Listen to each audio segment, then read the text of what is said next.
Within the bleak and darkened future of the 41st millennium, the galaxy-spanning empire of humanity known as the Imperium loves to indulge itself in tales of glory, in grandiose figures of power and extreme actions of strength and mental fortitude that demonstrate this.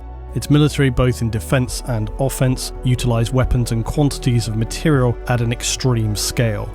Its warriors are tested beyond what one could assume to be a reasonable level of human endurance, and its factions are numerous and equally ostentatious. Perhaps none more so than the Inquisition, whose title has become synonymous with the act of exterminatus, whereby a single inquisitor of the Imperium may condemn entire worlds and populations of billions to planetary immolation. The Imperium exudes strength. It is a dominating power in the galaxy.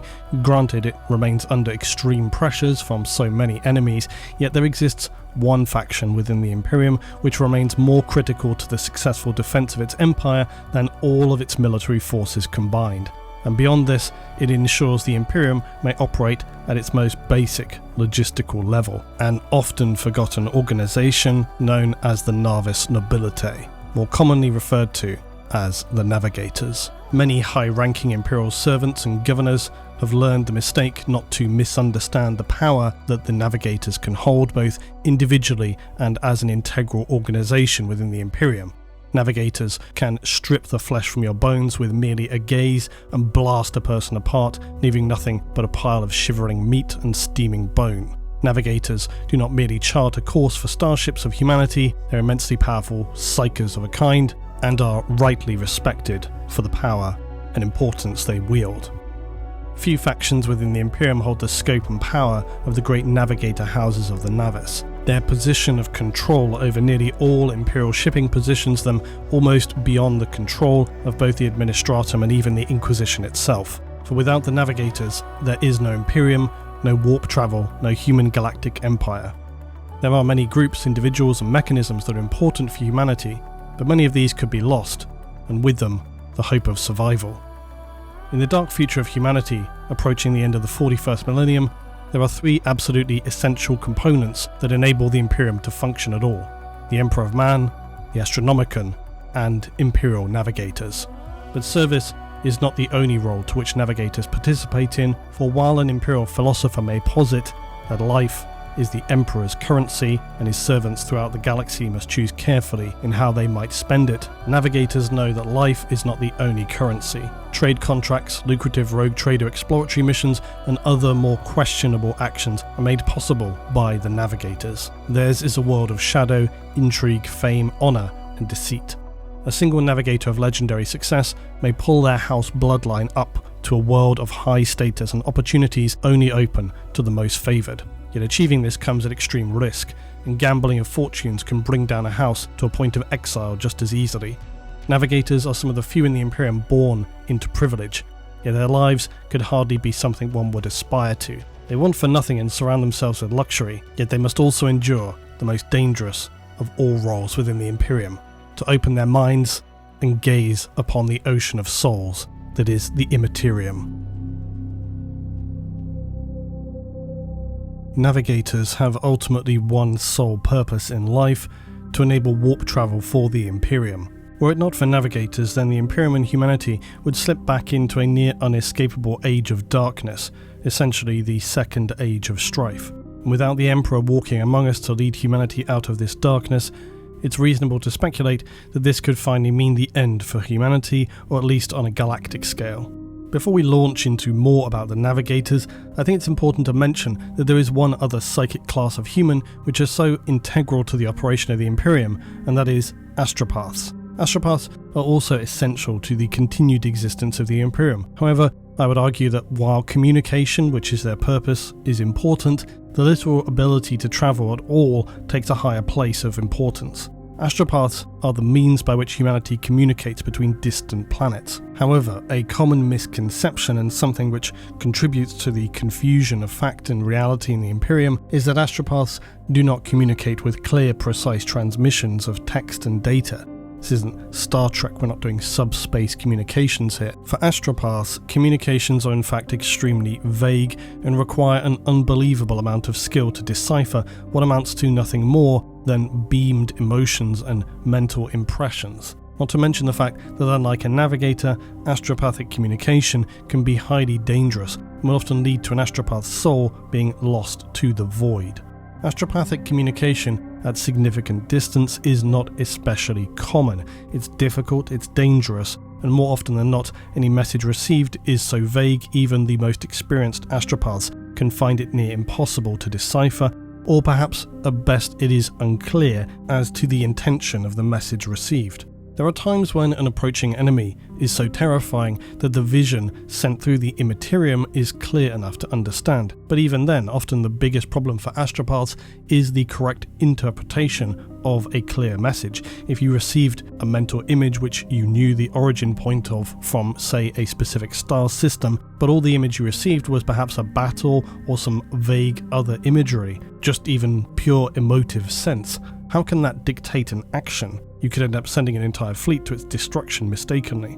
Every warp-capable vessel numbers amongst its crew a sizable group of astropaths, and these are generally formed into what is known as an astropathic choir. There will of course additionally be a cabal of navigators led by a senior navigator primaris or warp guide. While not entirely clear, as if anything can be in M41, it is believed that the navigators originated from sometime during the Dark Age of technology, and a rough date suggested is M22, but given that's a period of some 1,000 years, it's hardly specific. During this Dark Age, as the Imperium refers to it, it's also been known as humanity's Golden Age, for the astonishing rise in technological and social advancement would see humans reach their zenith in knowledge. This was also believed to be a time of considerable experimentation genetically, and this is why some may speculate that it was in fact the Golden Age, which saw the arrival of figures known as perpetuals, beings that are in essence immortal. Now others would disagree with that, but it's one speculation. And for the longest time it was assumed that perpetuals were merely a natural evolution of humanity, and nobody was really sure as to when they truly originated. Some would speculate that the Emperor was created very early on in humanity's history, but the Emperor's creation of the Primarch Vulcan also demonstrates that genetic traits can be artificially recreated, although arguably using his own DNA as a contributing base element, but still, the point is it could be achieved, and that during the Golden Age of humanity, much research and development into almost anything imaginable was taking place. Humanity was learning about space travel ever more and was sending out colony ships far and wide, but this was an extremely slow process.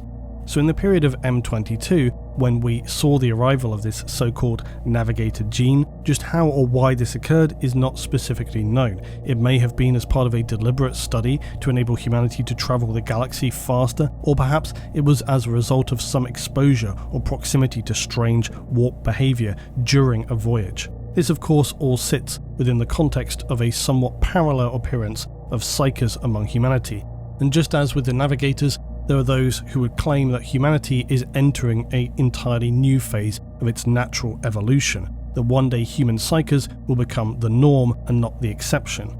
Many believe this was what the Emperor understood to be the case and was making plans to account for this massive shift in human, I suppose, biology. Of course, some also believe that the Emperor was the direct cause of this evolutionary change in the first place, but others, like the Eldar, believe that humanity are walking down a path which will lead to their doom, which is I think clearly not the case for multiple reasons, but from the Eldar point of view, there's a reason why they would think that. Some among the ecclesiarchy, inquisition, or simply of more Puritan beliefs, believe that for every psyker born, 1,000 twisted mutants are spawned first, and when it comes to the Navigators, they may in fact not be far off of the mark. For the entire reason Navigators hold such power is a result of the previously mentioned Navigator gene, and it is this which enables these individuals to navigate through warp space. They appear as a mutant human form, for all Navigators feature a third eye, commonly called the warp eye, and this is seen upon their foreheads, and which quite literally allows them to perceive the psychic light of the Astronomicon, Prior to this, it's believed it gifted them the ability to sense the tides of the warp and again navigate warp space. But while these abilities are considered psychic, navigators never seem to possess any powerful psychic abilities beyond those which their warp eye enables, of which there are several. It should be noted that the late period of M22 was believed to be also, as I said, when the first signs of the natural emergence of psykers began to occur. So it seems likely that this period saw the initial adaptation of new human traits to allow the genetic adaptation of the Navigator class. One can only wonder though what humanity would have been able to achieve, or perhaps even had achieved during this time, via further genetic manipulation of psykers. And of course, a wild aside, it's debatable, like I was saying, that the Emperor himself did not have some sort of plan like this in mind for humanity further down the line. Of course, the Emperor lived in the golden age of humanity. No one knows what was truly achieved in that era, or what the Emperor was doing for the majority of this time. Perhaps his intentions all along have been to continue some project from this period. And as I was saying, it very much could be that he even may have been some kind of initial starting point for that evolution. But who can really say? For now, all we can do is throw up speculative rationalizations. Returning to the Navigators though, given that they are so critical for the Imperium, how is it that they are so rarely seen or even spoken about? Why are they bizarrely designated within the Imperium's organizational chart as sitting merely within the structural container of the Imperial fleet? This appears to suggest that they are but a mere subcategory of the Imperial Navy. In fact, they appear to sit at the bottom of the Imperial hierarchy. I'm speaking here in terms of organizations that matter. They obviously are not literally at the bottom of all Imperial civilization, but this positioning seems extremely misleading, and I would suggest that this is perhaps deliberately so. It should be clear that the Navigators are an extremely powerful organization in the Imperium, arguably even more powerful than the Inquisition, at least in terms of status but not necessarily command. This is not to suggest, of course, that they are untouchable, immune to all prosecution for crimes against the Imperium, yet they are something akin to perhaps diplomatic immunity within the Imperium, where only the most abhorrent, traitorous, and dangerous of acts will provoke an official response. And even then, in a considerable amount of cases, concealment of scandal or offence may be preferable, that is to say, negotiated, above public admonitions or brutal public punishment. However, to be clear, these descriptions can make it sound as if the Navigators are almost a tolerated enemy, and this is not the case. They are very much a loyalist contingent of the Imperial Order. However, they are just problematic as a result of their critical role and the fact that they understand that. One of the reasons why often the Inquisition and other enforcement apparatus in the Imperium do not get an opportunity to punish or interrogate navigators is that their preference is to deal with these matters internally, and that seems to be the status quo. Unlikely any punishments dealt within the Navigator's palace are every bit as horrifying as those dealt out by the Imperium and Inquisition, potentially worse even.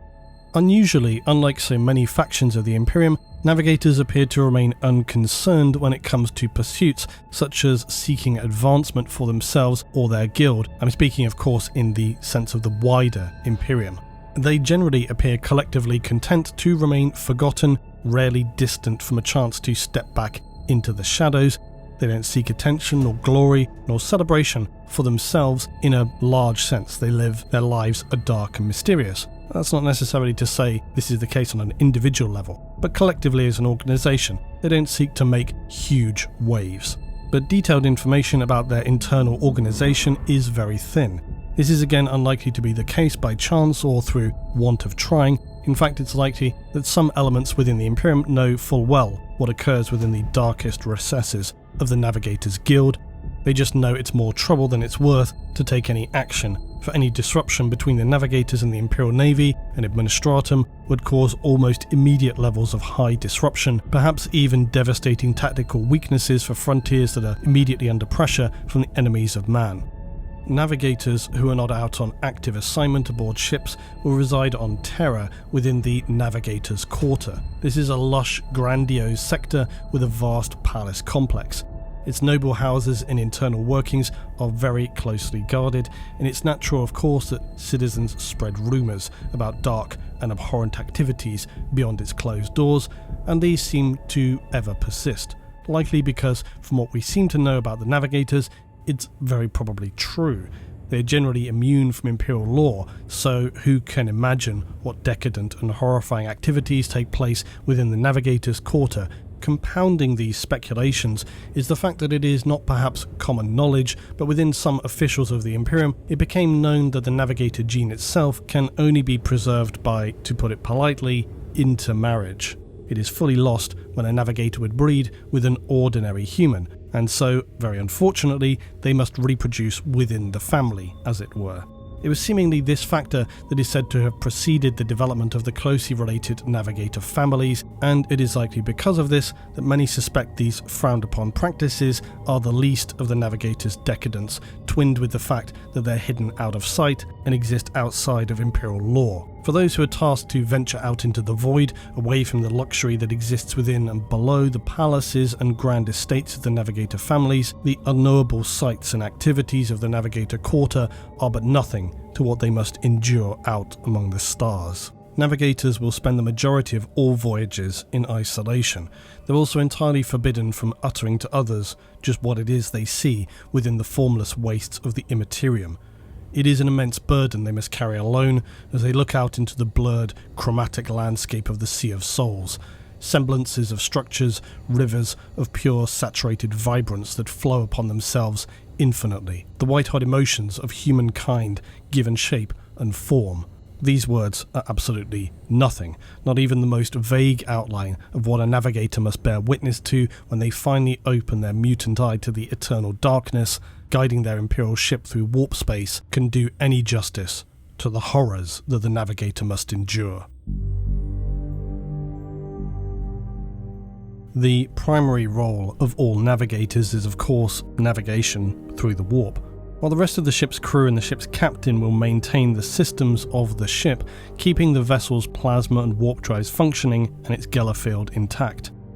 I feel that it is worth noting that not every ship requires a navigator. Many pockets of the Imperium exist as closely adjacent systems of multiple planets, and between these areas there will be local traders, merchants and Imperial military who use not interstellar but interplanetary travel.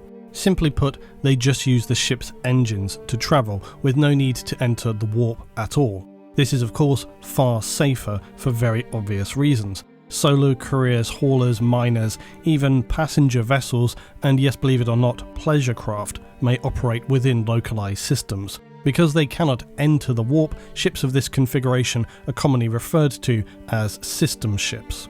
A common feature of Imperial systems with heavy interplanetary traffic will be orbital stations, docks, off-world Factoria, dry dock shipyards, planetary defense satellites and hab blocks. Old technologically advanced worlds like Mars have forged entire orbital rings. In fact, many forged worlds have this, and these rings have been built to orbit around a planet over millennia. Some forged world rings have even been rumoured to be powered and capable of leaving a planet's orbit entirely.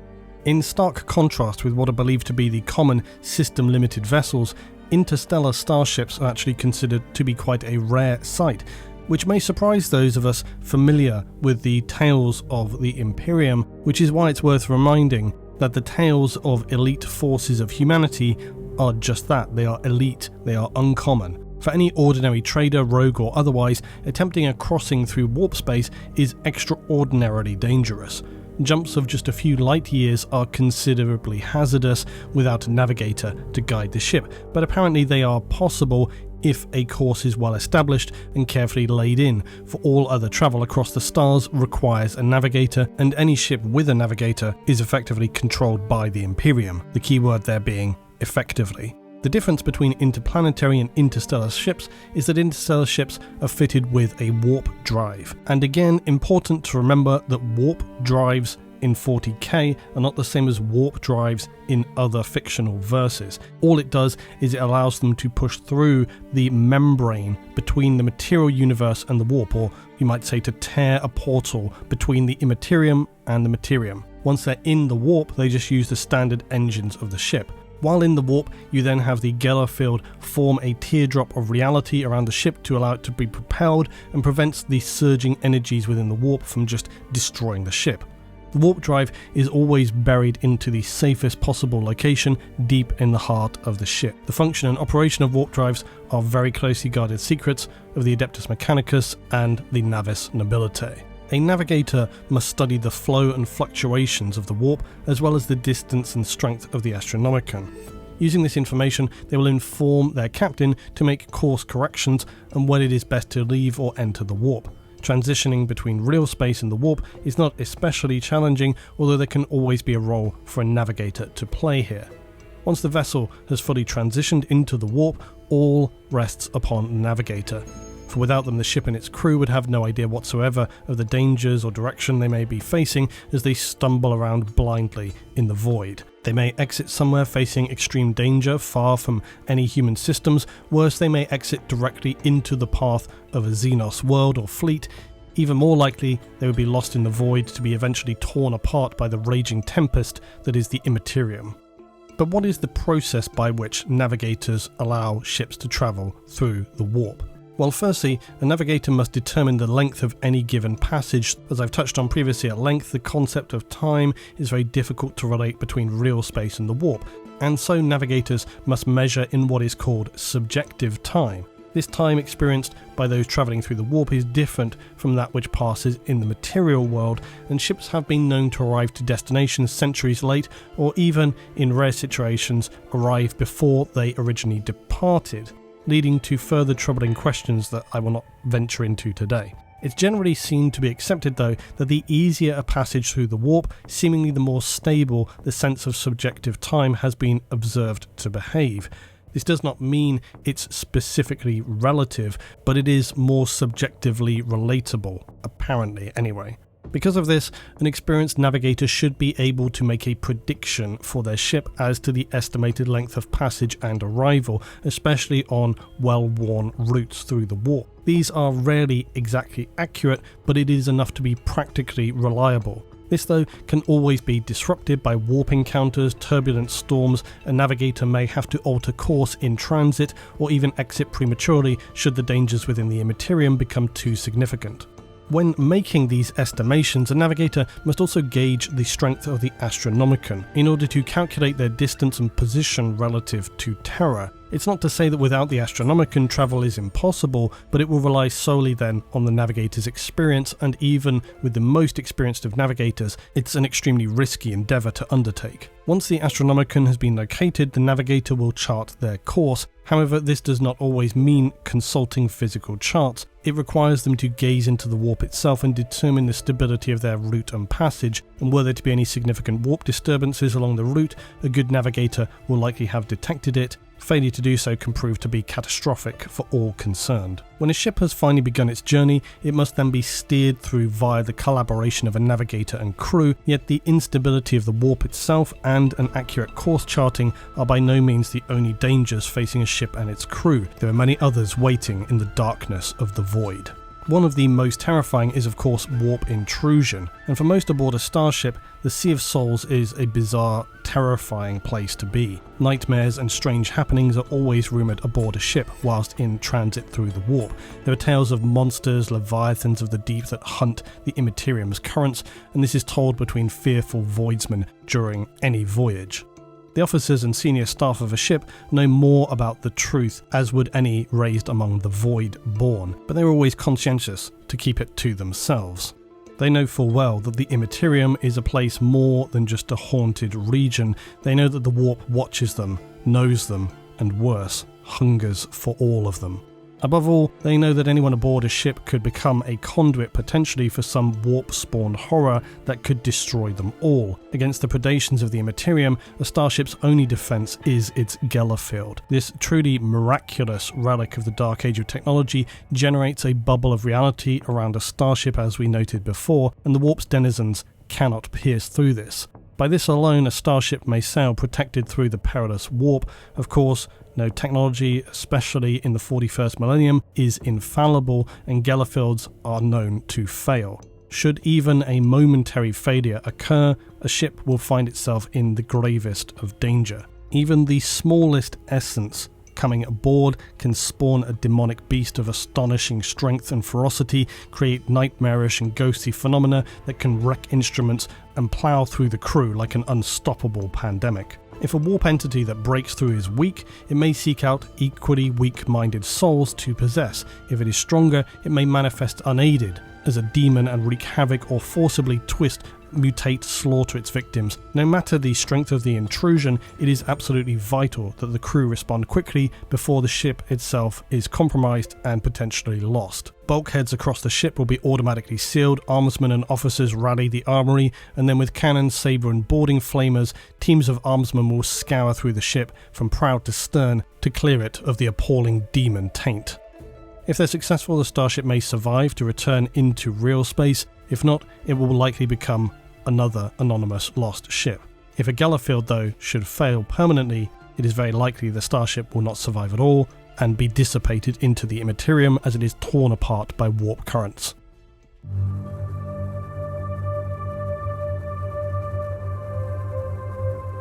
Now, I want to briefly go off on a tangent here, one of perhaps several, because while we're considering specifically the navigators aboard Imperial ships, this seems a suitable place to briefly interject a mention to the humans who are classified as Voidborn. In my series about different planetary classes of the Imperium, Death Worlds, Civilized Worlds, and so on, these are what the majority of humans would classify as their home planet type.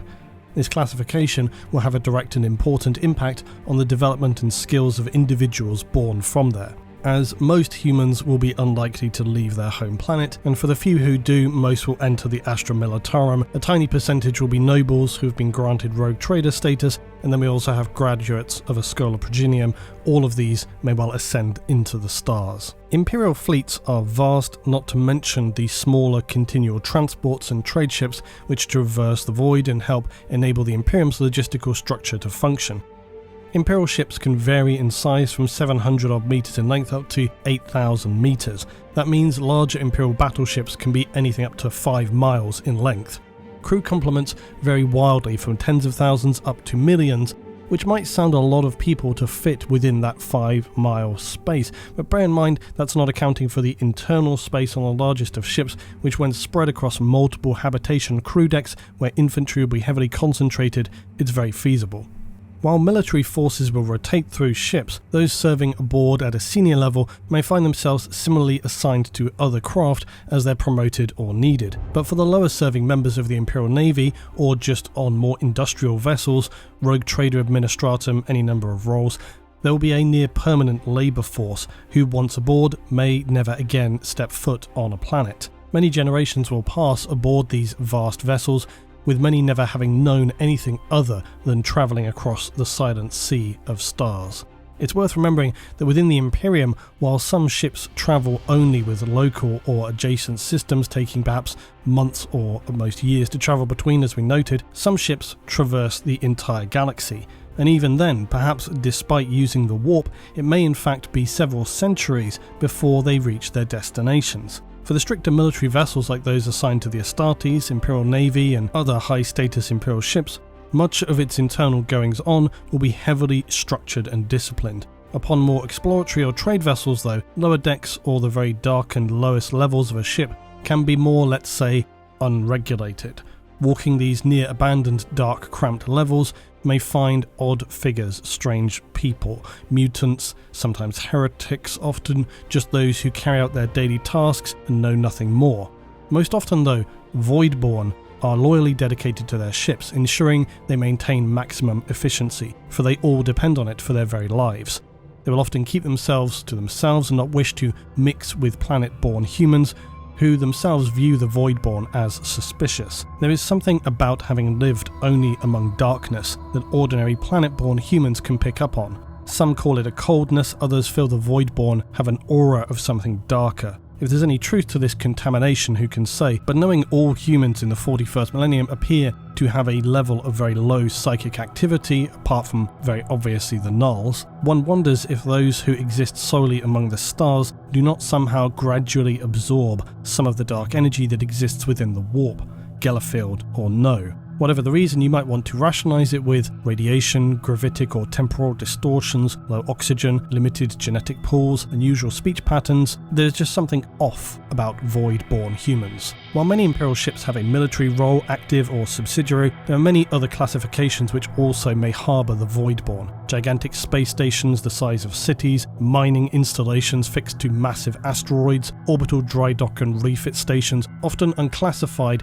It's even said that within the Imperium, the largest void ships are immense city-sized craft, many of which are many thousands of years old, some perhaps even originating from before the Imperium. While these massive vessels are technically capable of travel in space, most often they travel at very sub-light speeds between a region of systems in close proximity to one another, near enough drifting. The vast ship will act as a port for enterprising traders and planetary diplomacy between noble families, imperial governors. It may serve also as a centralized location for planetary leaders to greet high-ranking imperials such as inquisitors, administratum or ecclesiarchy. But out of sight of all the marbled floors, grand sculptures and aesthetic luster will of course be entire legions of void-born menial crew, passengers, whole sections of ship sectioned off to lower-level merchant guilders, resembling something akin to hive cities. Dark abandoned corridors, overpopulated cramped quarters, and dangerous industrial levels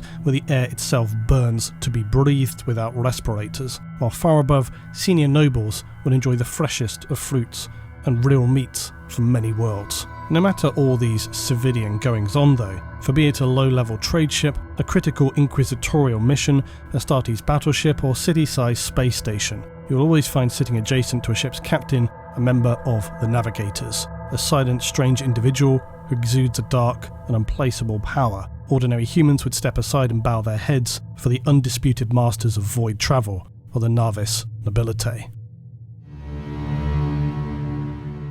While we often hear the tales of the brave and adventurous, the powerful and the gifted, for most citizens of the Imperium their lives follow a very strictly set course.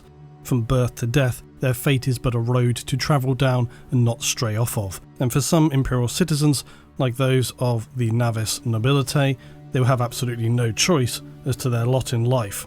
It is locked in, and they will carry out the role they have been assigned. The only other option to escape duty will be death. Often within the Imperium, opting for your own death may not even be the escape you hope, least of all if you're caught prior and then subjected to, who can imagine, some kind of living death, be that conversion to servitor form or something worse. Certainly few with powers such as the Navigators would ever be allowed to mix in with the general population or have any choice as to their activities or general life plans. Their lives are for all intents and purposes predetermined, and they must accept this and make the best of it. Navigators may have power and access to nearly anything they desire, but they are also simultaneously prisoners. Navigator guilds or clans are so essential to the Imperium that no other option is reasonable. Navigators are always identifiable by their mutations seen upon their foreheads, the so-called third eye. However, sometimes because of the mutating nature of the Navigators, this may not be present at birth, and so it would then be artificially formed by surgically drilling through their skulls and implanting an artificial eye to enable the full release of a future Navigator's powers. For the eye is apparently essential. It enables them to gaze into the warp and guide ships through the Imperium, where otherwise they would be shredded by the powers and surging energy of the warp. A well-trained navigator can additionally manifest abilities some may consider comparable to that of psykers, but always this is achieved through their third eye. It is said that a truly powerful navigator can even affect the warp itself, and affect it powerfully enough that ripples can be felt within the materium of real space. The most clear power of a navigator's warp eye when fully opened is its power to kill. Its terrifying light separates the souls from those unfortunate enough to look upon it, and if they so choose enough to separate their body from itself, extinguishing them forever in a moment of blazing madness and agony. Something often not considered when it comes to the organisation of humans throughout the galaxy is that the location of human colonies may have much to do with not locations we chose to travel to, but simply systems within space that travel through the warp itself allowed.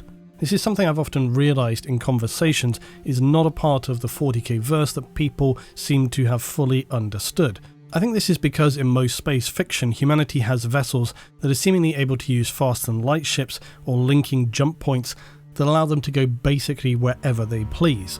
And whilst humanity does cover a large amount of the galaxy, my understanding of both colonization and space travel in 40k is that while obviously ships in the Imperium may choose to travel from point A to point B, at this point in time it happens very much by travelling along established warp currents. It's often described to us how the currents of the warp are not exactly something that vessels have strict control over, and that once entering the warp, a ship becomes something at the mercy of the flowing tides of the Sea of Souls. I think you may liken it more to a very large and powerful river more than an ocean, where you're pulled along different pathways, and some are very well established and others may pull you into an eddy or some very powerful surging force which just takes you down a route whether you want to go or not. Where you become caught, this is often how travel in the warp is described. It's nothing as simple as in other fictional verses where they just choose a destination and travel to it. I'm not trying to suggest that in 40k verse ships have little or no control over where they can travel to. This is very obviously not the case. There are a multitude of routes that allow travel throughout the galaxy. My point is that because of the turbulent nature of the Imperium, some areas of the galaxy are just harder to reach than others. Some in fact are completely inaccessible and likely will remain unexplored even now. There may be worlds out there that originally were colonized by humans but now can't be reached, and they definitely can't be reached by sub-light travel. Navigators serving aboard rogue trader vessels do so under an incredibly complex contract, negotiated at the very highest levels between the Novator, the leader of a Navigator house, or their most trusted agents. In return for the service of one or more Navigators, the rogue trader dynasty will grant the Navigator house a portion of whatever profits it comes into throughout the term of the contract. Navigators may, and often do, dictate additional clauses as well, especially regarding their status on board the vessel, as well as the manner in which new warp routes are charted as the vessel explores the darkness. These explorations are one source of the Navigator Houses' unimaginable wealth, and by acting in this role, a Navigator will acquire considerable data regarding new routes, and thus ensuring future endeavours are additionally more profitable for them. Over millennia, each Navigator house will have amassed vast libraries of astrographic data, but exploration never ends, for the Navigator houses are in a continued competition with one another, and for reasons that may become clear shortly, so new routes must be forged in order to maintain their lead over competing houses. To this end, Navigator houses and rogue trader dynasties rely closely upon one another to open new opportunities, acquire wealth, and maintain dominance over rivals. For Navigators, rogue traders are the main way in which they acquire wealth in the strange way that appears to be quantified in M41. This is of course not the primary role for Navigators. They also serve the Imperium and are vital to the safe and relatively smooth operation of logistical travel across the galaxy.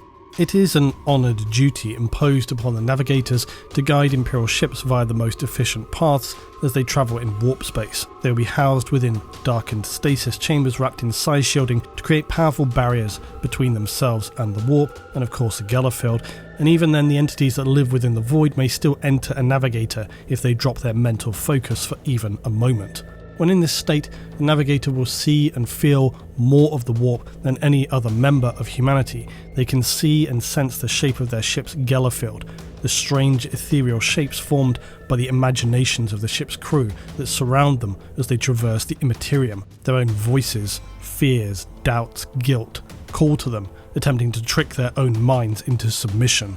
And these are the least concerning risks for a Navigator, and allowing themselves to focus on these trivial considerations invites disaster at the hands of the more insidious, ancient and dark beings which drift through warp space. Any distraction due to the things which swirl around ships crossing the Imperium may cause a Navigator to allow its ship to drift into warp vortices, their swirling mass of energy trapping helpless craft and tearing them apart with forces that would be entirely impossible within the material space constrained by its laws of physics. Within the warp, no such laws are believed to exist or be followed, and the warp is a space above and outside of our four-dimensional material realm. Despite all the dangers, warp travel is the only way humanity has been able to colonize the galaxy, and it is the flow and direction of warp currents that have, at least to a degree, dictated which areas of the galaxy are most accessible. This still constitutes a huge area, and it's very likely when the Emperor's Great Crusade began, the fleets of humanity's new empire could very easily locate worlds colonized by humans because they just followed the warp paths. However, this fact also means that there is the possibility that, as I said earlier, out there among the stars exist planets which are beyond the reach of both the Navigators and the Astronomicon.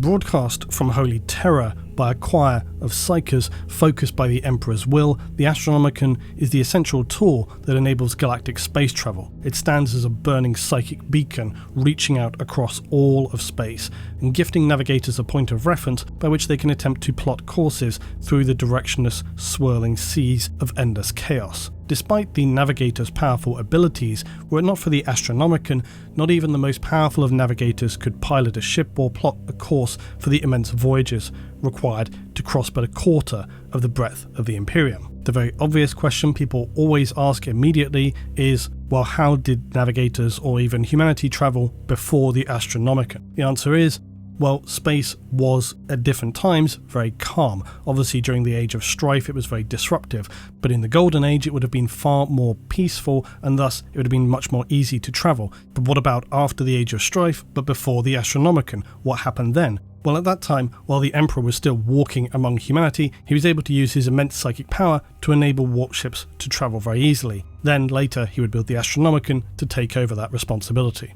But this is another reason why the Emperor himself is so critical. Most often it's only remembered that the Emperor protects humanity from chaos, and that he also continues to keep shut his version of the Old One's webway gate on Terra, holding back the darkness and preventing it from consuming Terra itself. Yet there is another and also very complicated reason as to why many fear the death or the resurrection of the Emperor. Because it is unknown what exactly would occur should he not be present on the Golden Throne, even for a short time. Likely, the Astronomicon would fail, and Terra may face unstoppable forces. So just like the Navigators are essential to travel across the empire of the Imperium, the Emperor and the Astronomicon are equally critical. Neither one can operate without the other at this point, and furthermore, the radius to which the Astronomicon extends across the galaxy is limited directly by the power of the Emperor and Psychic Choir. This is why warp travel on the furthest reaches of the galaxy can be extremely dangerous, because essentially the Astronomicon can't reach that far. For any navigator attempting to travel far out on the rim, they must do so essentially in blindness, and this significantly increases the risk of some accident or mental invasion of the navigator or worse. On these fringe regions, only a few rogue traders have explored by using conventional space travel to probe just beyond where the Astronomicon can reach. However, this is extremely limited because conventional space travel takes such a huge amount of time, and so humanity is limited to the confines of the Astronomicon's psychic bubble. Beyond its protection, just what waits for us out there in the true emptiness of the starless void is unknown. Humanity, though, has several advantages over many other lesser races in the galaxy, such as the Tau and various Xenos. Firstly, the Mechanicus continue to enable humans to use ancient technology which hails from humanity's zenith era. The tech priests of Mars preserve the law of ancient science on behalf of the Adeptus Terra, and this allows spacecraft to enter or exit the Imperium with a reasonable degree of reliability, which is obviously very important. Then we have the Navigators, for without them captains would not be able to maneuver their ships through the turbulent tides of the warp, meaning transit between destinations would be difficult to achieve reliably, if at all, as I've said already, and the quantity of ships lost within the warp would then dramatically increase.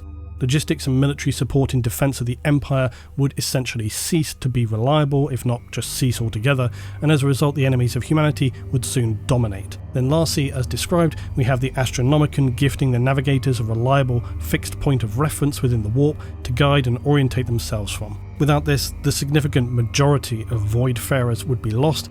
Navigators alone are capable of gazing into the insane swirling depths of the Imperium, pitting their will and consciousness against the raging ocean of warp space. Within this realm will be cast this reflection of each navigator's true self, the horror and darkness that exists within all humans, the side of ourselves we dare not accept nor look upon. It is only the Navigators alone that are capable of gazing into the insane, swirling depths of the Imperium.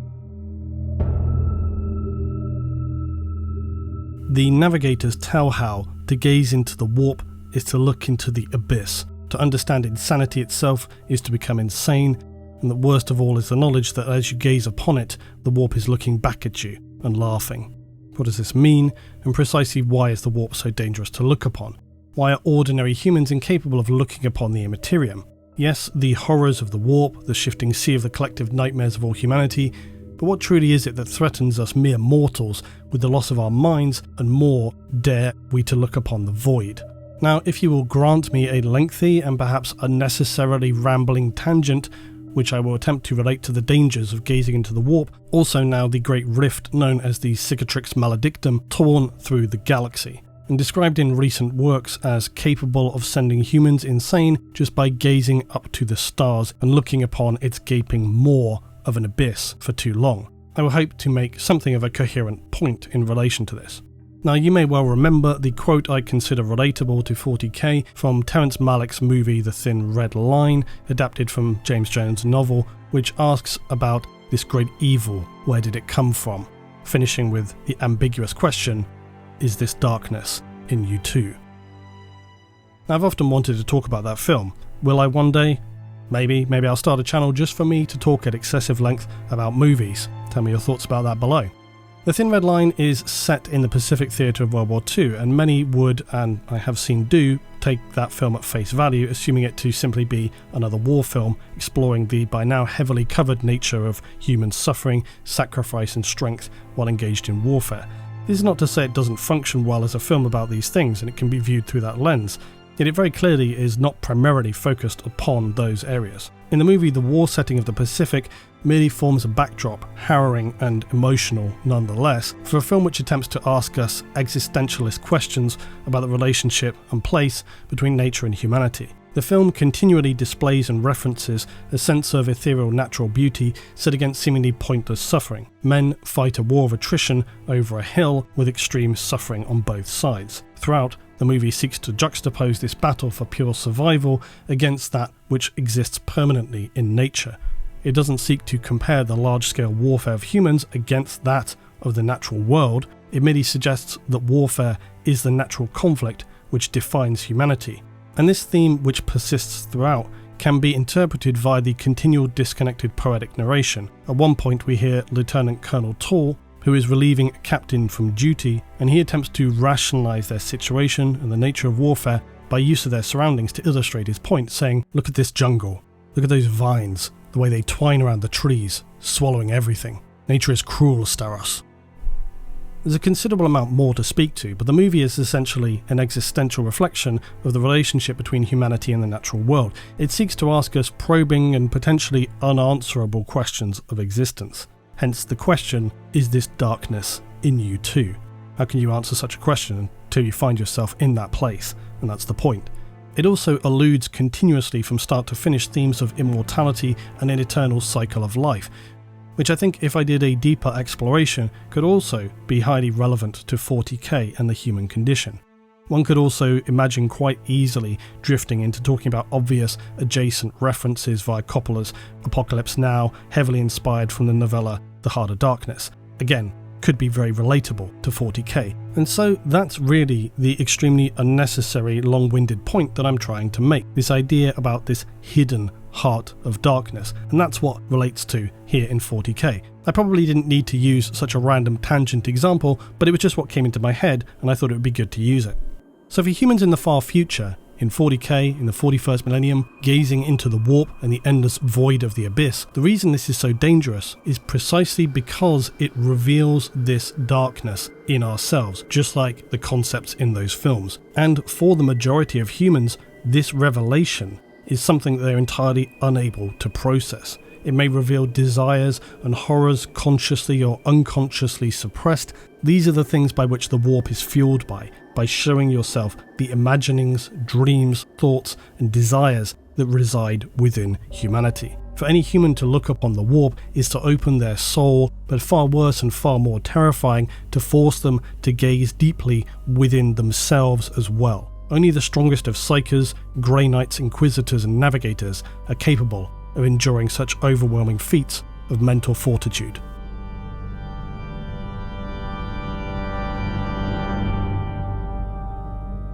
Within the Navigator Quarter are the established grand houses of the Navis. Some are of course more ancient and powerful than others, but there are many thousands of different Navigator houses. This has occurred, it is believed, via the fragmentation of what were the original great houses of the Navigator lineage.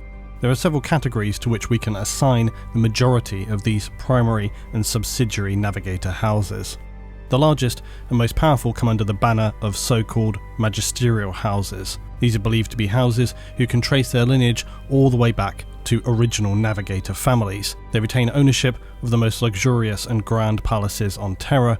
Their influence crosses the entire galaxy of the Imperium. Magisterial houses uphold the traditions and Navigator crafts that have been part of their culture for many millennia, and they are said to even have more control over the damaging mutations that can become commonplace among those with the Navigator gene. To be part of a magisterial house is to know without question the purity of your blood and the ancient power and nobility of your family. Shrouded Navigator houses will have at some point in time endured a significant fall from grace or other great loss. This means that usually by choice they operate within the least important regions of Imperial territory, and this may often mean the edge of space visible from the Astronomicon. Shrouded houses dream of an illustrious return to the normal order of Navigator status, and the ultimate dream is to return to Terra itself. But for those born into such houses, it is to be part of a fallen line that may have no future, and only the bitter tales from those who still remember their years of glory. Such a fall inevitably will also alter the way in which such a Navigator house may operate. They will become more willing to take dangerous risks, seek opportunities wherever they may spring from, and generally become more ruthless. As mentioned earlier, there are those who operate on starships that were born in space, the Voidborn, and for some Navigators this will mean you become part of a nomadic house. These Navigator houses may be attached to a vast fleet. Some Astartes, for example, have no home planet to speak of, and instead of fleet chapters only existing in space. Some rogue traders may also, over time, accrue large fleets for exploration or trade, rarely ever returning to a planet. Nomadic Navigators are known for their precision and expertise, for they will be exposed over a much more consistent period to both materium and immaterium, thus enabling them to gather an expert understanding of space and the warp. In many ways, just like those born upon an ice planet will be highly skilled in such environments, or the Imperial Guard specialists like the Kadashan fighters are adept in jungle warfare, nomadic Navigators make warp space their home, and unsurprisingly this makes it extremely uncomfortable for ordinary planetary-born humans to be around them. There are also those Navigator houses who abandon the traditions, precedents and ancient practices of the Navigator families, usually as a result of a power grab or through some unsavoury turn of events. They may have been cast out by the higher status Navigator houses and are usually referred to as renegade houses. And this may range from, at the lowest level, being something of a shrouded house, living just in a state of uncertainty as to their future, or an outright permanent state of exile. The main difference between a shrouded Navigator house and a renegade is that those living on the periphery of Imperial space usually seek to return their standing through actions and a demonstration that they're worthy to return to the established order, whereas the renegades, likely in keeping with their previously poor decisions, are looking for a quick fix, and this means they're often heard to begin manipulating heavily in the genetics of their offspring in a bid to improve their lot through presumably some random success producing a new powerful lineage of Navigators. In actuality, this is unsurprisingly rarely the case. Their tampering often leads to hideous mutations and unconscionable monsters, which then inevitably only leads to further rejection, and in extreme cases their status as Navigators becomes essentially revoked. And this is then followed by an inevitable hunt to extinction by the Inquisition, who will relish the opportunity to purge these mutant freaks from the Imperium, something of a cathartic crusade in fact. In some rare instances through genetic manipulation, but likely more like blind luck, will gift families with new unique abilities and potent powers that are highly desired by the stagnating genetic pool of the more established Navigator houses, and this will almost always allow them to return with a clean slate to the Navigator's Quarter on Terra. Now, each Navigator house will have its own hierarchical structure based on their history. It's rarely all the same, however, there are generally some established positions that can be commonly found among many of the houses, but especially the larger and more traditional Navigator houses. A noble, known as a Novator, serves as the matriarch or the patriarch of a Navigator house, and this Novator may have a consistent direct bloodline to the other members of their house, or have found themselves given to a position of leadership through some other means of selection. They'll run their house and have full authority over its actions and campaigns, and generally a Navigator Novator will run a strict house, and while they will always attempt to improve their status, this is commonly understood not to come at the cost of economic jeopardy or worse, outright conflict between Navigator houses. While the Navigators are always jostling for position, they also understand the role they serve in the wider Imperium, and so strict limits are placed on just how aggressive and underhanded they can be in competition with one another.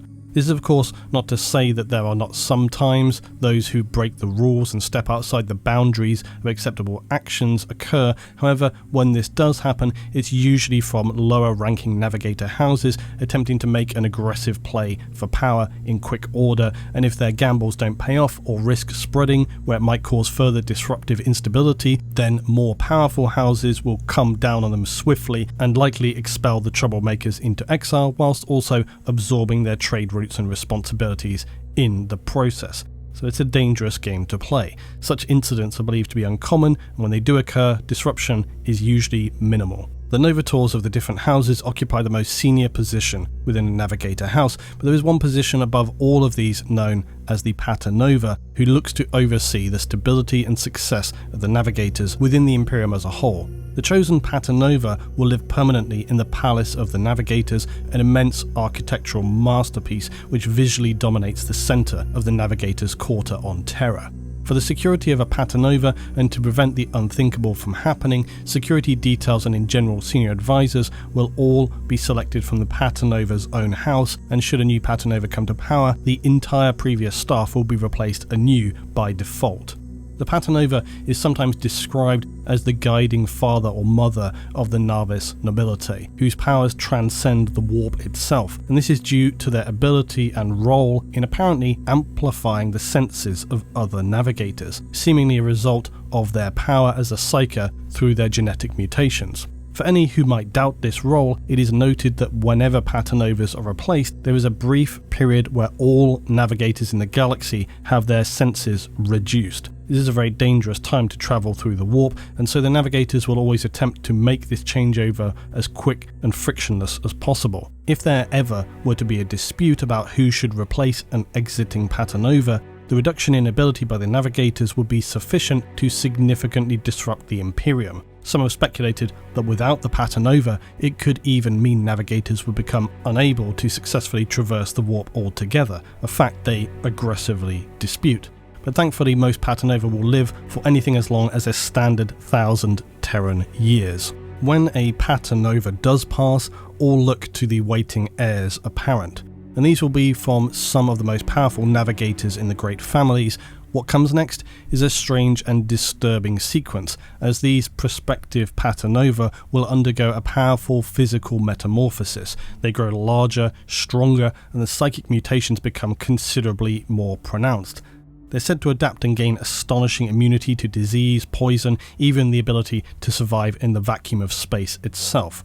And then, in a Highlander-esque process, and when I say esque, I mean basically literally it is the Highlander, they're drawn to one another to fight in combat, and as each heir is slain, can you guess? That's right, the others become more powerful until only one remains alive. You might say there can be only one.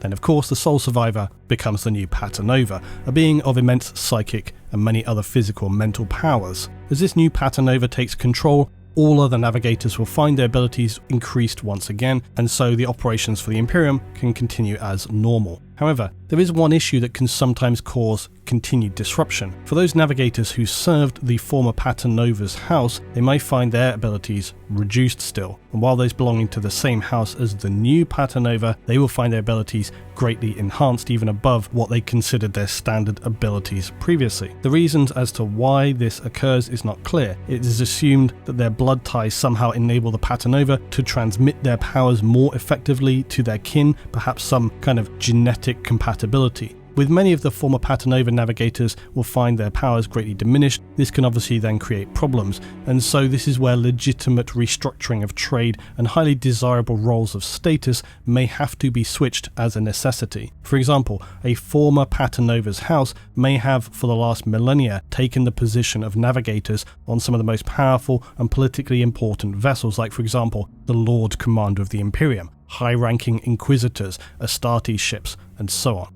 After the change in Paternova leadership, these positions may become completely inviable and have to be given over to the new ruling house. There's very often no dispute about this because it's more of a necessity than an active decision. Above all else though, one of the most important roles of both the Paternova and the Novator is to protect the collective interests of the Navis Nobilite from the wider imperial bureaucracy of the Administratum, the blinkered single-mindedness of the ecclesiarchy, and the dangerously polarized Inquisition. Another critical role is for them to act as guardians of the Navigator gene, both internally among Navigator houses and externally against those who might seek to exploit it to their own ends, be they Xenos or otherwise, or those who would seek to exterminate it and even potentially exterminate the Navigators. Without these strange underground practices that enable their genetic continuation, the Navigators would quickly become extinct. However, the competition between the families has also led to each tampering with and altering the evolution of some of its children in the hopes of creating more powerful and able Navigators with which to defeat their rivals and win greater contracts of wealth and status. Over centuries, this altering of the Navigator gene has created many family lineages, thus developing altered Navigator genetics, which enables some houses to wield powers, abilities and mutations that are more powerful or prevalent, or simply that others do not have. Navigator houses are highly secretive even among themselves, and over millennia, Navigator houses will have amassed huge amounts of detailed information about warp routes, thus enabling them to be able to provide services with considerable reliability, or as much reliability as you ever can travelling through the warp. Obviously, the more senior and sizable Navigator houses will hold the more detailed records and charts and thus attract the more lucrative Imperial contracts. As usual, the details on just what rewards are given in return are not entirely clear, but it could be anything from actual currency, remembering that is a thing in the Imperium, just not in an especially standardized structure of galactic economy. But the reward could also come in other ways, such as trade deal opportunities, diplomatic protections from various Imperial factions, and so on. And generally speaking though, it's quite straightforward and logical. The greater a Navigator house reputation, the more influence it wields and can attract the better assignments, and ultimately the best rewards. The Imperial Navy, the Space Marine chapters, rogue traders, and other Imperial Adepta will quite obviously be seeking the services of the most reliable houses. Enter the Scions. Now, Scions are the faces of the great houses. They're cunning, well-informed, they act as diplomats and power brokers within the wider Imperium, operating under the authority of their Novator to ensure their family's interests are protected.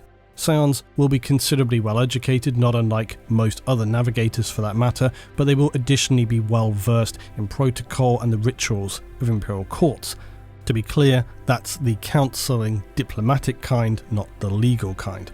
Another key attribute in becoming a scion of a Navigator house will be minimal outward mutation. Humans of the 41st millennium are well known for their intolerance toward genetic mutations, and given this is something that is extremely widespread among the Navigators, this can be problematic when dealing with ordinary humans. Their third eye is bad enough, let alone the appalling horrors that lurk beneath their vast palaces in the depths of the Navigator Quarter on Terra, writhing, vomiting horrors. So quite obviously, the Navigators wish to present someone less likely to draw the ire of the Inquisition when walking the halls of Imperial Administratum and the most exalted courts of nobles and militarum commanders. Even then, despite their selection as being the least objectionable, a navigator will nearly always attract considerable attention from those attending any ceremony or debate. Navigators are well known for their power and status, not to mention scions exhibiting a calming wit and anecdotal humour that are unusually entertaining for such a high-status Imperial. This is of course all part of their carefully constructed skills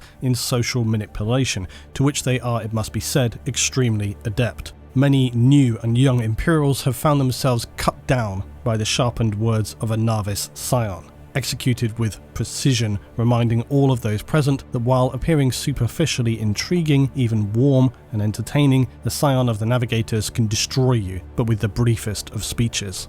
Scions will act as the bridge between the closed-off Navigator houses isolated in their quarter and new potentially lucrative clients, both official Imperial charters and those of merchants and rogue traders. Scions are considerably desired by rogue traders because of their skillful social attributes, making them expert negotiators when encountering new or even lost worlds. It's well known additionally that navigators in general can seemingly glimpse narrowly into the future, nothing like that of Eldar seers, but enough to be able to seemingly predict events somewhat, although not always accurately. Still, this reputation alone, and especially among scions, makes their services for Imperial nobles greatly coveted. The word of a scion could dictate the outcome of a centuries-long power struggle upon an Imperial hive world, and whether they believe their predictions or not is generally irrelevant, as a failed outcome means whoever they gave a prediction to is likely no longer around to speak of it, and a success only strengthens their power and reputation, so it's a win-win generally. The one inescapable sadness in regard to the Navis scions is that these lives of glory and high status are generally short-lived. They're selected in youth for their lack of outward mutation, and eventually they will be betrayed by their own bodies and forced into the life of a standard Imperial navigator before eventually returning to the closed Navigators' quarter on Terra. Still, for the Navigators, the scions play an essential role in damping down fears and rumours about the Navigators, and the scions are the presentable face of the Navigator houses to the wider Imperium. For those Navigators aboard starships are rarely seen beyond their most senior officers, if not singularly the ship's captain and closest astropathic advisors. Tragically, not all scions will accept this transition into the default role of a navigator, having become accustomed, if not addicted, to the adulation and status that comes with high-level diplomacy throughout the Imperium. Instead of accepting their mutations, they instead will attempt to remove and correct outward appearances through extensive bio-augmentation and surgery. While initially these superficial reconstructions may eliminate any noticeable outward mutation, as time passes, these become ever more aggressive until biotechs will find it near impossible to keep pace with the altered form of a navigator. Any Navigator house with a well-organised leadership will ensure that rogue scions like this will be returned to Terra, perhaps to be well monitored within their palaces. Either that, or they die in painful surgery attempting to cling to a world that was never truly meant for them. As noted earlier, within the Navigator houses, not unlike nearly all factions in the Imperium, there is a constant power struggle existing between them. It might be a little much to use the term Cold War, but some houses do employ entire private armies to protect their assets, although again, as I said earlier, outright conflict is uncommon but not unheard of. When it does occur, it will likely be as a result of lower-ranking houses' disputes boiling over when some plot or other fell apart or was revealed or was successfully attributed to a rival. Subterfuge and intrigue are usually the most common practices taken by Navigator houses. Spies, spying on spies, double agents, sabotage, sometimes assassinations, and all manner of deep plots that may even take centuries to produce results. It's been rumoured that entire houses have fallen as the result of one well-placed imposter who spent most of a lifetime infiltrating the structure of a noble house only to bring it to its knees overnight. These games, though, have their own risks. Should they fail to be executed cleanly, as we noted earlier with the outcast houses, a sullied reputation of a single navigator can stain their entire bloodline. One of the ways Navigator houses can attempt to avoid conflict spilling over into a wider, more embarrassing affair is through the process of dueling. Essentially, instead of having a protracted conflict, cold or hot, the Navigator houses will select a champion who will then duel to resolve a conflict. With each house agreeing, this will theoretically be the end of the matter, and a duel takes place with carefully structured formality. Each duelist will slowly uncover their third eye, and at a given signal, unleash the full force of their powers, locked together as they gaze unflinchingly into each other's warp eye, enduring the unimaginable horrors of the warp. Unusually for the Imperium and M41, these duels are rarely to the death, which might, and rightly so, surprise you. The reasoning is that similarly to other prestigious roles like that of a Titan Princeps, it's well understood that the Navigators are not plentiful, and so the lives of Navigators are precious even to their bitter rivals. This is why, if they do ever have an open conflict, it will tend to be by proxy. So something you won't see is Navigators running at one another, guns blazing, fighting to the death. Both Navigators in a duel will likely suffer extensive trauma though, and take many months, sometimes years, to fully recover. The Navigator House who loses these duels will lose status and reputation, and dependent on their position, this can have profound consequences in the wider Imperium. The life of a Navigator is one of duty and service to their house, yet many would have it no other way, for they are never truly more alive than when they are ensconced in their navigation sanctum, gazing into the insane, swirling depths of the Imperium, pitting their will and their wits against the ravaging storm of energy and thought that lurks behind all things others call real. I think too often we hear about the ships and vessels traversing the galaxy for the Imperium, yet few really understand just how astonishingly dangerous even a small warp jump can be. Yet it remains a necessity. Without the merchants, traders and Imperial Navy, the Imperium would in short order cease to exist. And what should be remembered is that simply entering the warp is, like so much of the technologies used by the Imperium, very poorly understood. It is commonly said that when one travels interstellar distances, their chances of returning are slim. This may not mean lost in the warp itself, but instead perhaps languishing in space between systems unable to re-enter the warp and likely to become a ghost vessel, or perhaps something far more horrifying. Perhaps stranded upon a lost planet, forgotten and undiscovered by the Imperium, able even to make new lives for themselves, or yes, a ship may simply be torn apart and consumed by the unfathomable power within the Imperium. For the ships themselves, navigation spires are commonly positioned atop the highest points on a starship, heavily armoured to protect and house the principal navigator and his kin in such levels of excess and finery that they would even shame decadent planetary governors. These standards are no exception, even aboard simple vessels. Navigators are not unaware of the conditions most of humanity live with, but having lived their lives in opulent surroundings within the navigator's quarter, they see no reason why these expectations should be diminished whilst in transit. In fact, some navigators will choose to seclude themselves in their spires for the duration of every voyage, even when the ship is not in the warp. This is a situation that suits all concerned, as ship officers need not fret about their most critical ship system getting into trouble, or for their presence to disrupt or cause disquiet among the working ship's crew. Of course, there are those who delight in wielding the power that they know they hold, and so will enjoy abusing their position for their own amusement, wandering the ship, inviting random incompatible ranking dinner guests to the navigation spire, to their confusion and awkwardness at the delight of the navigators. A ship's navigator entourage will be treated with almost suffocating levels of deference on board Navy ships, and may only be subjected to censure by the master of the ship. It is, though, more common for a captain and navigator to understand their interests are intrinsically linked, and so a navigator will most often defer to a captain's view when it comes to the internal workings of a ship and their preference. Only the most important Imperial figures will be assigned skillful, experienced navigators, or rogue traders with the coin to attract the most desired Navis. For your pleb Imperial Guardsmen, you'll be lucky to get a navigator straight out of Terra, albeit you may be lucky and they form part of a cabal of navigators aboard your ship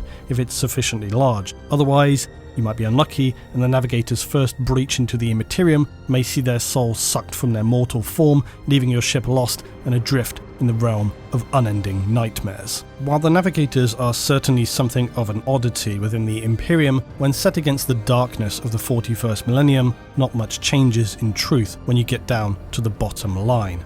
Navigators are powerful, glorious, enlightened, critical to the future of humanity. Yet they are simultaneously petty, power-grabbing, egotistical, and allowed to walk not so much as on the line as regularly step right through it when it comes to Imperial laws and commonly accepted practices. They understand their own importance within the galactic empire of mankind and their duty to it, yet they also understand the benefits of this, and as one navigator has been heard to exclaim, "Nothing makes profit like the blood of men."